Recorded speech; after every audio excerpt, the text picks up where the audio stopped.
Hey everybody, I'm Scott Butterworth here with Dave Jewett at Gamescom 2016. We're here to talk to you about Dishonored 2. Yeah. You actually just got to see a brand new demo, stuff we've never seen in the game before. Can you tell us just overall, just a little bit about what you saw? So we saw Emily going through a Clockwork Mansion. Right, which has been teased, but I don't think they've really shown much of it. Yeah, so she was hunting a guy called Jindash, who's like the Duke's inventor. Right.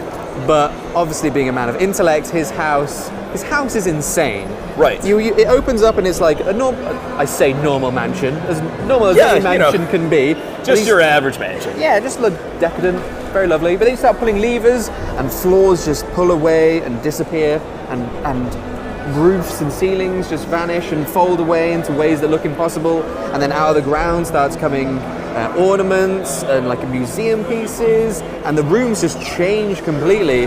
And then all guarding this like obviously decadent and impressive mansion is the Clockwork Soldiers as well, which we sort of saw in the original like teaser when it was first announced. Glimpses. But this is the first time we've seen them like fight, and they're these giant mechanical beasts, 4 swords for arms, very tough. Like you can't just jump on one and kill it. Like you have to really jam your sword into its inside, start prying bits of gears and nuts out. It's very impressive, and it's like obviously a nice change from just the guards that are wandering outside. And I'm guessing it takes a bit of work even to be able to position yourself to destroy one. I mean, if getting near one has got to be kind of challenging. So how did that play out during the demo that you saw? It was similar to the way the walkers were, the tall boys in the original Dishonored. Right. Now, they were really big, so it was quite an effort to get above them and you do the takedown. But you have to do a similar thing. Either you have to use the height and drop down on them, or the slide mechanic and strike them from below where they can't get the arc of their sword. Right. So you really have to be mobile. It's not an enemy you can really go toe to toe with. Pistol blast and crossbow blast, they'll just shrug off. And the mansion, from what you can tell, was this like, was it mainly, was it puzzle solving? Was it traversal? Like how did the house impact the mission? It was more traversal and kind of avoidance, which was I was very interested by. She pulled all the levers and everything came up when she entered the mansion, but when the enemies were turning on her, Emily would run away and pull the same levers, which meant obviously the house would revert back to its original state, which meant the Clockwork Soldiers were blocked off by a wall that wasn't there before, or a hole would open up and they'd fall in. So it was a lot of mobility to it, but also you kind of can use it as a puzzle to your advantage. Well, being a Dishonored game, I'm sure there are many ways that scenario could have played out.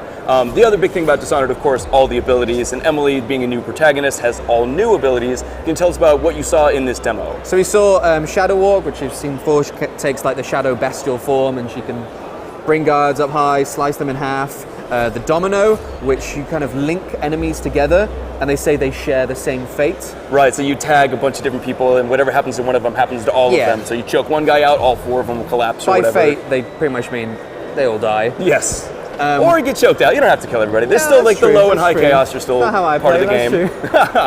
The Far Reach, that's Emily's traversal rather than Corvo's Blink. But we also saw a new power called Doppelganger. So she creates a clone of herself, basically. It wasn't clear if the clone could do damage, but it was more of a distraction technique. Talking to Harvey Smith, the creator of the game, just a couple weeks ago, and he was telling me that just as in the first game, there are still poetic justice finishes. Yeah. So you can still choke people out, you can still murder them, or you can find a kind of story-driven way to take them out. And that seems like a pretty, beautiful way.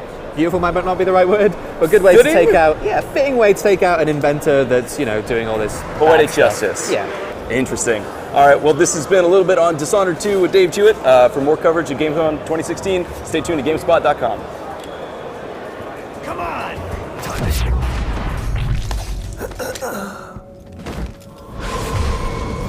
He's gone. What happened?